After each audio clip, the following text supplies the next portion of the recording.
ایک انہوں نے کسی نے پوچھا کہ یہ منگل کے دن اللہ تعالیٰ نے کہتے ہیں کہ ناپسندیدہ چیزوں کو پیدا فرمایا، تو کیا انسان بھی اس میں شامل ہیں؟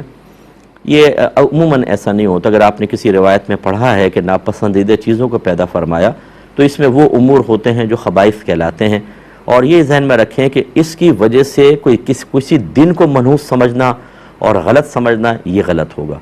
منگل کے دن ہی آپ دیکھیں گے ہزاروں بزرگ پیدا ہوئے ہوں گے، بعض انبیاء علیہ السلام پیدا ہوئے ہوں گے، اچھے اچھے واقعات ہوئے ہوں گے منگل کے دن ہی۔ تو اب ہم اس قسم کی بعض اوقات روایات کو سن کر اس دن کو منحوس اور غلط سمجھنا شروع کر دیتے ہیں، حالانکہ ایسا کچھ نہیں۔ علامہ بدر الدین عینی صاحب رحمۃ اللہ علیہ فرماتے ہیں کہ اگر کسی عذاب یا کسی ناپسندیدہ امر کی وجہ سے کسی دن میں نحوست شامل ہوتی اور ہم اس کو غلط کہتے یا کمتر شمار کرتے تو قوم عاد اور سمود پر پورے ہفتے عذاب جاری رہا، تو ہر دن پھر غلط خراب ہونا چاہیے تھا۔ تو یہ خدا را ان چیزوں سے آپ باہر نکلیں۔ ٹھیک ہے، اگر ناپسندیدہ چیز اللہ نے پیدا بھی فرمائی، اور وہ صرف منگل کو ہی نہیں، وہ تو جب اللہ تعالیٰ نے چاہا جب کیا، تو اس کی وجہ سے دن کو منحوس نہ سمجھیں۔ دن اپنی جگہ بالکل ایک صحیح حیثیت رکھتا ہے۔